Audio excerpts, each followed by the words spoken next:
Buy luxury actually the smart way.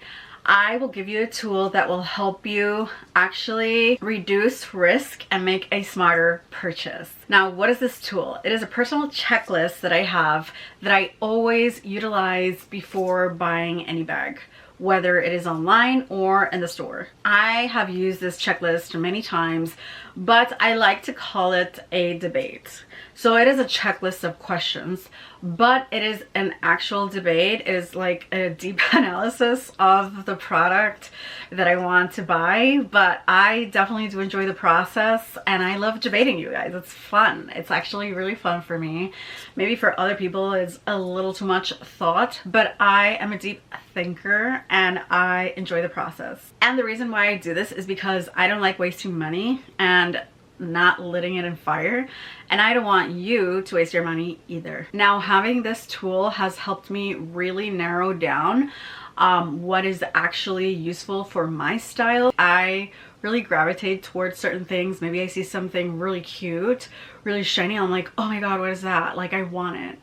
But then when I go through my checklist debate, then it kind of like doesn't work out in the end. And because of this tool, I will never be one of those people putting a video online talking about luxury bag regrets. Because number one, I have not betrayed my style. Number two, I am clear in my lifestyle. And number three, I have made a decision from a leadership perspective instead of a follower perspective. So I will divide my checklist in 4 categories. Number one, let's talk about style. Under style, this is the most kind of like heavy questions that I have, because this is where people can go really wrong, and this is where I am the most vigilant of. Now, choosing the right style of bag for you is very important, because this is where you're going to narrow down what is actually hype, impulse, following somebody's word or style, versus what is actually going to work for you in a very successful way. The number one question under style is, does it fit my style? And this is just currently in the present, not in the future, not in the past. Right now, where I am at, does it fit the shoes that I've got? Does it fit the clothes that I got? Make yourself that question, like, does this bag match my clothes, my shoes?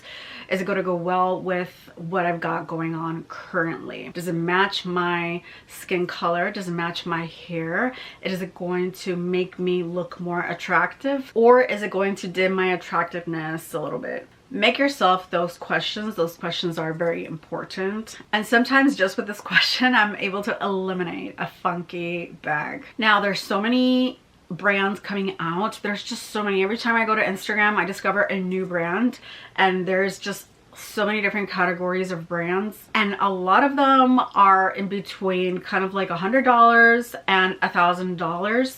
Most of them are between 100 and 700. There's a lot of brands out there, but you really have to narrow down which brand you really like, not because somebody is hyping them up, but because this is what you have wanted for a very long time, and this is actually the style that you really like deep down. And a lot of them say that they are made in Paris or in France, or I don't know, a lot of very prestigious countries in the world where they process leathers.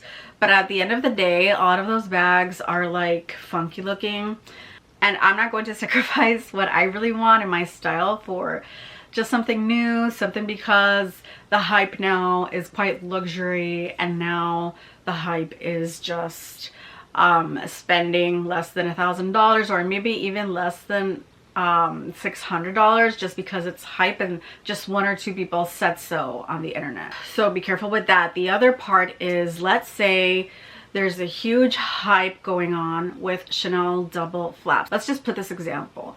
To me, that is not a bag that I've wanted in the past, and I know a lot of people have it, and it's fine if you already have it and would like to use it, that's fine. But to me, that is just not my style. I'll just keep it at that. It's just not my style, and I just feel like it will make me look a little bit more mature and older than what I am. So to me, if I even bought it, let's say the brand calls me up and says, I'm going to send you a free double flap bag.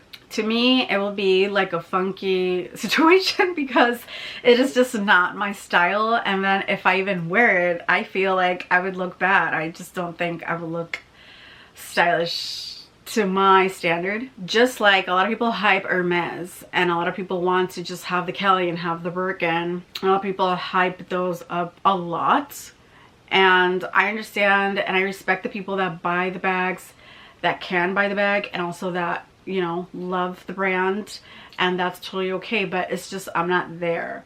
So if I even bought a Birkin, let's just say, I just know that I won't feel good about it because it's just not something that I've always wanted in the past. So if I were you, I would narrow down which brands you really like, which brands you really want to wear, and do not give in to being influenced and getting a specific bag just because, again, one or two people are just hyping up a bag on the internet. The other questions that I ask myself when it comes to style is like, does this look granny? Does this look hippie? Does this look too urban? I will put, as I'm asking myself these questions, I will definitely put pictures. I just feel like some bags can definitely look granny, and I just feel like it doesn't matter your age. What I'm talking about is the style. I don't feel like it can favor you or anybody.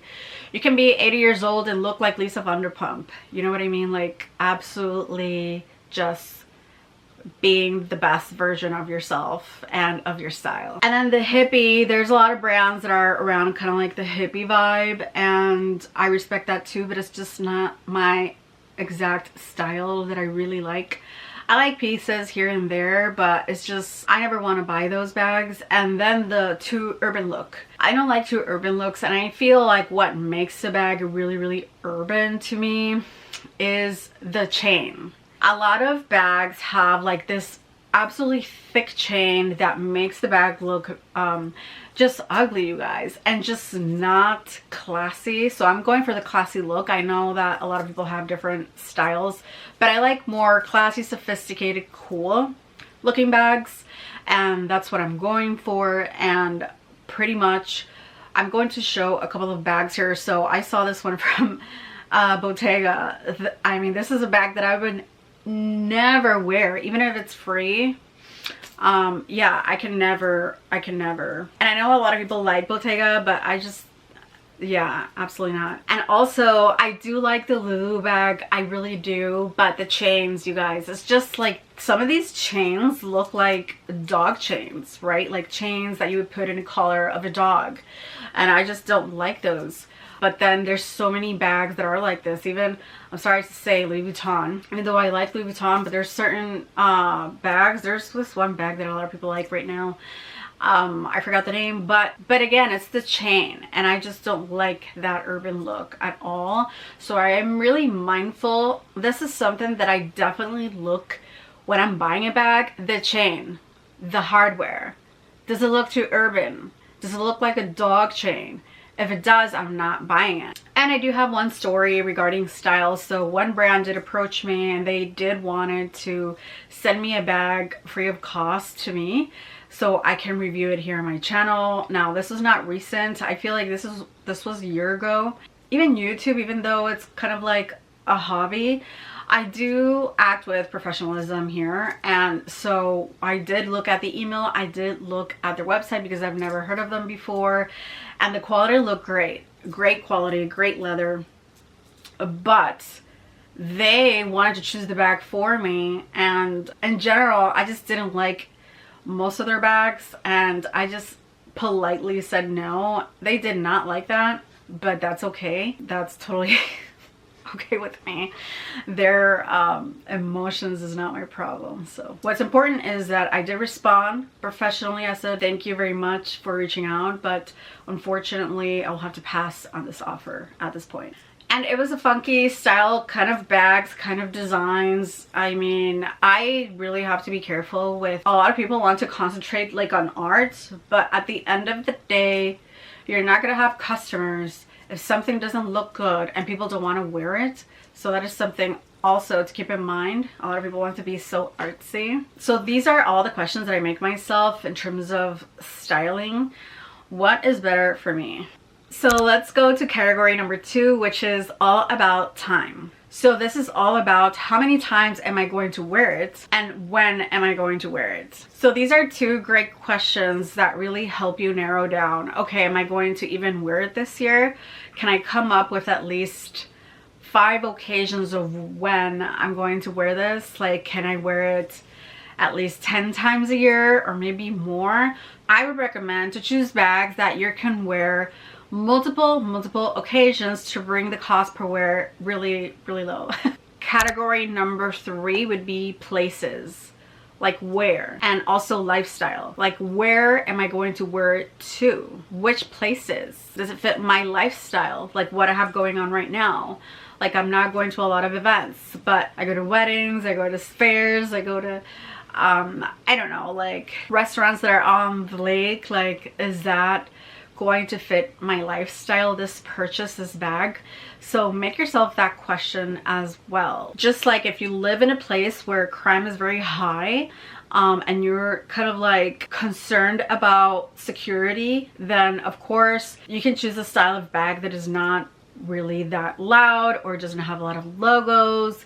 Maybe you should then maybe not even buy Hermes. That is like the bag that people want to get and resell the most to get more money. Even though now the new data of this year is that the resale value of Hermes bags is a lot lower than it used to be before. Before, you used to pay just a high premium. Well, that premium is now going down for pre-loved bags. Even though I don't buy a lot of other brands of bags, I'm always an alert, you guys. I do watch a lot of the data, who's buying what, how prices are going. I love bags and just talking about bags. I love the subject and I like learning about the changes in society in regards to this. However, I would say just choose whatever you truly want and do not settle for less. Let's say you've always wanted a Louis Vuitton bag. Let's just put that example out there. You've always wanted one, or maybe you have always wanted a Birkin bag, okay, a Birkin 25. Well, don't buy anything else. Don't buy Bottega, don't buy Gucci, don't buy even in the boutique. If they tell you, oh, we don't have the Birkin, but we're gonna give you an Evelyn, don't settle, you guys. Or even what is it called, the Constance. Don't take the Constance. Say, no, I don't want that bag. Like, I don't like it, period.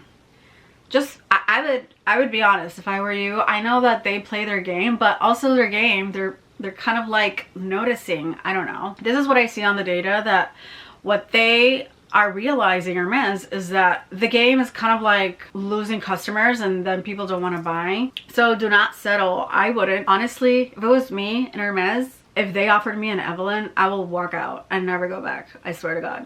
Like, absolutely not and absolutely never. And that applies with most of their bags. Like Constance, no, I don't want that. And also, I don't like ugly colors. So can you imagine if I go in there and they give me an orange bag? Like, let's say they're like, yes, I will give you the Birkin that you've wanted. But then they come back and give me an ugly color like orange. I will walk out. I will say no, no, no, no, no. Specifically, if I also did tell them the colors that I am interested in, no, I don't play. You want to treat me like I'm stupid? I'm out. I'm out. Number 4 is about quality. So of course everybody is just watching quality. We've seen a lot of things on social media. We've seen a lot of defects happen in bags, and we want to make sure to choose a good quality bag, especially categorically if it's like luxury. But the thing is that this is why my number 1 checkpoint in my debate is style, because I definitely worry more about my style than quality, and I can explain. So most of these bags, they are high quality already. The brands that I am buying from, they are already quality, so there's not a huge debate when it comes to quality, because really there's not a lot of issues there to worry about to begin with. Like Louis Vuitton, for example, I've never had an issue with them.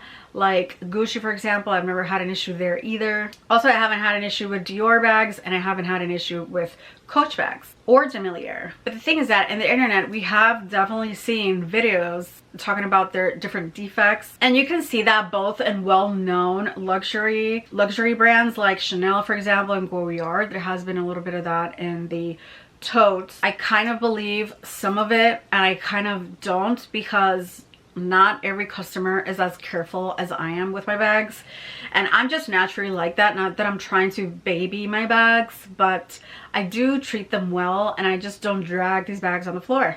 With the thing about quality, what I want to make you aware is, if you are looking into buying bags that are like around like $100 and $600, I would, if I were you, I would be careful with some of these new brands, because I've seen other people complain about the quality of the bags. Some bags, you can't even open them. Some bags are distorted on the front. They have kind of like a lot of excess material on the front, and it looks a little kind of like very distorted, and it doesn't look good. So just be mindful and be careful. Another thing that I've noticed is that the metal can change colors from its original color to like a dark copper color. So just be mindful about the quality. That's all I'm going to say about quality. I have not had any bad experiences with the bags that I get, but also, again, I use a checklist. I'm very mindful. Now, this does not take me a lot of time. This is something that I already have in my brain pretty much, and I just do it automatically. So these are my purchasing stages. So my first stage is looking into the bag and learning more about that particular bag, like pros and cons, and pretty much kind of like knowing what makes the bag authentic. And so I can authenticate it. If in case I'm buying it online, for example, I want to be able to authenticate this myself just by looking at the pictures and of the bag online. And this is something that I do now. Am I an authenticator of every single bag out there? No, just on the bags that I have purchased, pretty much. So I know which bag is real, which bag is not, based on the training that I have done myself. Like, I have self-trained, in other words. So that is the first part of it. Now then I go to this checklist that I just showed you, and then I make my decision from there, and then I mitigate risk with escapes. So this is kind of like my plan B, right? If my checklist doesn't work out, let's just say, and then I buy the bag. This can happen if you buy a bag online and you're like sold out. I've called all these stores and it's only available online, and I have to purchase it online, and then I receive it. This is what I do. I do have a plan B in case this happens when I have a bag escape. Let's just say, let's just say I go through the checklist, it passes my checklist, I bring it home, and then I'm like, I don't really like it. That can happen, right? So what I do is I keep the receipt. I don't take any of the tags out. I just try it on as fast as I can, and then if I don't like it, I will ship it back. That is my plan B. So don't throw away the receipt, don't throw away the box, the wrappings, don't take away any of the wrappings or anything like that. Don't cut the tag off. Just try it on with yourself in case you have to return it. Another thing that I forgot to put here on the on my checklist is I do measure. Sometimes I do cut like a piece of cardboard, or I measure it against the current bags that I've got. I take my measuring tape, I measure it against some of the bags that I've got, and then I just try it on and see if I like the dimensions of it. Sometimes that has worked when I do the work prior to ordering the bag, but sometimes it's just not gonna work 100% of the time, and it comes down to kind of like the size of the bag, the measurements of the bag in person, how it looks on you in person, and that is all that I do. I know this is a lot maybe, but it works for me, you guys, and I like the process. Okay, so at the end of the day, you can do what you want, obviously, but it's just I wanted to give you an additional tool so you can have before clicking purchase. So I hope my method works for you, and I wish you well in your future purchases. And also, I just want you to be a winner. Every time I purchase a bag, I just want it to be a winner purchase. Thank you everybody for watching, and see you on my next video. Bye.